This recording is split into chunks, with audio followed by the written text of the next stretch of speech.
नागरिक शास्त्राचा धडा. ऑफ होता शाळेतच तास गणिताचा.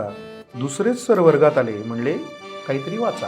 गडबड गोंधळ करायचा नाही, कोणी बडबड करायची नाही. प्रश्न पडू देत कुठलेही, मला उत्तर विचारायचं नाही. नागरिक शास्त्राचं पुस्तक काढा, त्यातला वाचा धडा. पाठ करायला लावीन नाही तर 27चा पाढा. बसले बोलत खुर्चीत, मोबाईलवर भडाभडा. असा शिकतो शाळेत आम्ही नागरिक शास्त्राचा धडा. पाणी वाचवलं पाहिजे अशी पहिली ओळ वाचली आणि आमच्या घरची सकाळ डोळ्यासमोर आली.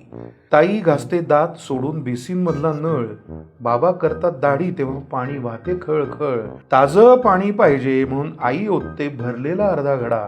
शाळेत मात्र शिकावाच लागतो नागरिक शास्त्राचा धडा. सामाजिक स्वच्छता राखली पाहिजे अशी दुसरी ओळ वाचली आणि आठवलं, आजी टाकते खिडकीतून खाली गुंतावळी. रस्त्यात टाकला कचरा, त्यात एवढं काय झालं, घरामधून बाहेर टाकला तेवढं पुढे झालं. तंबाखूच्या पिचकारीचा तर रस्त्यात असतो सडा. फक्त शाळेत शिकायचा असतो नागरिक शास्त्राचा धडा. ट्रॅफिक नियम पाळा अशी तिसरी ओळ वाचतो, पण एक नियम मोडला तर काय फरक पडतो.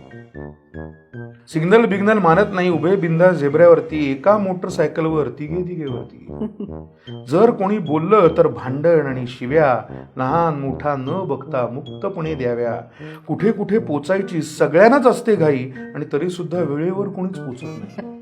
ट्रॅफिक जॅम झाला चालेल, शाळेला उशीर झाला चालेल, ऍक्सिडेंट झाला चालेल, ॲम्ब्युलन्स पोचली नाही चालेल. हॉर्न वाजवून वाजवून मात्र झाला पाहिजे राडा.